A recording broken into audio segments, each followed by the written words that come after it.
E vamos agora à entrevista do dia com Rodolfo Gamberini. Hoje entrevistamos o cientista político e professor do INSPER, Humberto Dantas, que vai analisar esse conturbado cenário político brasileiro.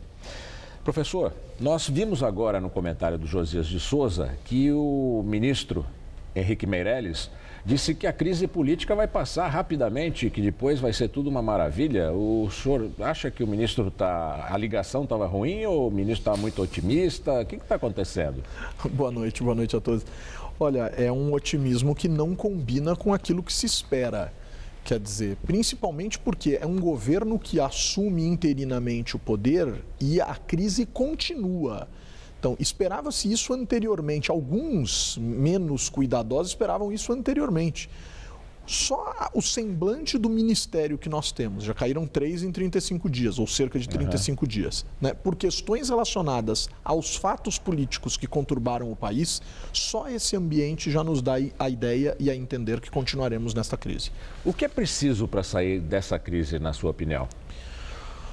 Olha, Gamberini, é algo significativamente complexo. Se a gente considerar que a gente analisava a política no Brasil há pouco tempo atrás, como se cozinha num fogão de duas bocas, né? Legislativo e executivo, e a gente olhava para isso e as crises eram debeladas mais ou menos no equilíbrio entre esses poderes, agora a gente está cozinhando num fogão de 4 bocas. Então nós temos a justiça, né? e o judiciário, enfim, mas a justiça e uma sociedade mais atenta, simbolizada tanto pelas pautas da imprensa, quanto pelos movimentos sociais das mais diferentes naturezas. E o forno é a Lava Jato? O forno pode ser a Lava Jato, é uma boa metáfora, quer dizer, então quem sai daqui e vai gratinar? Né? E a gente está gratinando muita coisa na nossa política, sobretudo no legislativo e no executivo. O que resta para o cidadão? Essa seria, né, a grande questão para nós em termos de crença na política, porque a gente não pode simplesmente virar de costas e acreditar que... Pois é, a crença na política. Essa é uma questão interessante, porque quando a gente conversa com qualquer brasileiro, a grande maioria do povo brasileiro tem uma descrença enorme na política e nos políticos.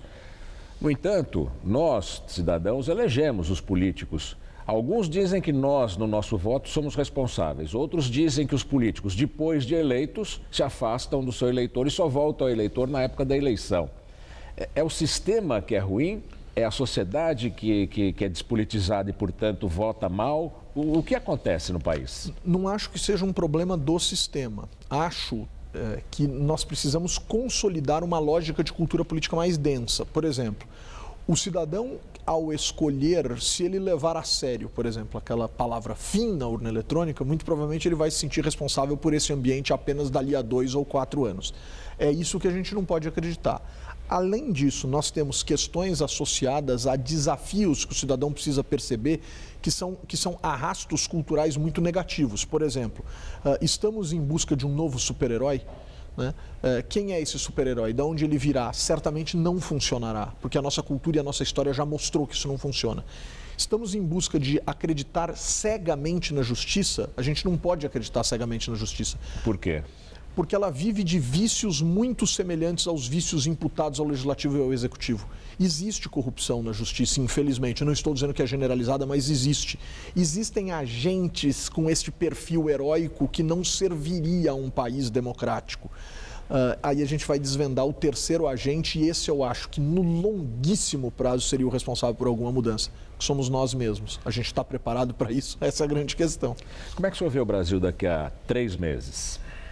Em situação muito semelhante ou pior a que está hoje, em termos políticos. A crise política mais emaranhada ainda? Mais, porque uma das questões é que, em algum instante, este julgamento que está sendo feito de políticos sem mandato e de empresários, de lobistas, de atravessadores e de agentes, em algum instante, Gamberini, isso vai ter que chegar ao STF de uma maneira formal e aí nós teremos que julgar os políticos com mandato envolvidos em todas essas situações. Não dá para esperar que isso não vá desestabilizar ainda mais o país em termos políticos. O senhor está mais pessimista que o Henrique Meirelles? Que o Henrique Meirelles, em termos políticos, certamente. Tá bem. Muito obrigado pela entrevista. Foi um prazer tê-lo aqui no Jornal da Gazeta. Obrigado. Eu que agradeço. Boa noite. Juliana?